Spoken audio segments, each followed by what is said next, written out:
ప్రభునందు ప్రియులైన మీకందరికీ యేసుక్రీస్తు ప్రభువారి నామంలో శుభవందనాలు తెలియజేస్తూ ఉన్నాం. ఎడారిలో సెలయేర్లు అనే దిన పాఠమునకు స్వాగతం. ఫిబ్రవరి 20. మీకు అసాధ్యమైనది ఏదీ ఉండదు. మత్తయి సువార్త 17వ అధ్యాయం 21వ వచనం. దేవుని శక్తి మీద ఆధారపడడానికి ఇష్టపడే వాళ్ళకి ఆయన వాగ్దానాలను ఉన్నవి ఉన్నట్టుగా నమ్మి వాటిని తమ జీవితాల్లో నిజం చేసుకోవడం సాధ్యమే. దినదినం నీ భారాన్నంతా ఆయన మీద వేసి శాంతిని పొందగలగడం సాధ్యమే. మన మనస్సులోని ఆలోచనలను, అభిప్రాయాలను నిజంగా పరిశుద్ధపరచుకోవటం అన్నది తేలికే. ప్రతి దానిలోనూ దేవుని చిత్తాన్ని చూడడం, దానికి నిట్టూర్పుతో కాక సంగీతాలతో తల వంచడం సాధ్యమే. దైవశక్తిని ఆశ్రయించి అంతరంగంలో బలపడము సాధ్యమే.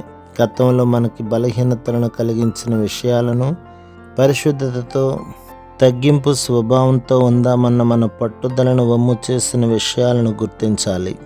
మనల్ని ప్రేమించి మనలో తన చిత్తానికి లోబడే మనస్సును పుట్టించి తన శక్తిని మనలో నాటిన దేవుని ద్వారా పాపానికి మన మీద అధికారం లేకుండా చేసుకోవచ్చు. ఇవన్నీ దైవ సంబంధంగా జరగవలసినవి. ఎందుకంటే ఇవన్నీ దేవుని పనులు. వీటిని మనం నిజంగా అనుభవిస్తే ఆయన పాదాల దగ్గర మోకరించి ఇంకా ఇలాంటి విషయాలను గురించి తృష్ణగొంటాము.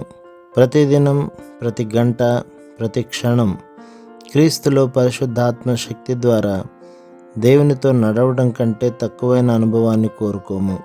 మనకిష్టం వచ్చినంతగా దేవుణ్ణి మనం వాడుకోవచ్చు. తన ఖజానా తాళం చెవుల్ని క్రీస్తు మన చేతిలో పెట్టాడు. మనకిష్టం వచ్చినంత తీసుకోమన్నాడు. ఏదైనా బ్యాంకు ఇనపెట్టి తెరిచి ఒక మనిషిని నీ ఇష్టం వచ్చినంత తీసుకోమంటే అతను ₹1 మాత్రం తీసుకుని బయటికి వచ్చేస్తే అతను పేదవాడైనందున ఎవరిది తప్పు? దేవుని ఉచిత వరాలు ఇలాంటి క్రైస్తవుల దగ్గర అంత తక్కువగా ఉంటున్నాయంటే ఎవరిది ఆ తప్పు? ప్రభు మిమ్మును, మీ కుటుంబములను, మీ సంఘములను దీవించి ఆశీర్వదించునుగాక. ఆమేన్.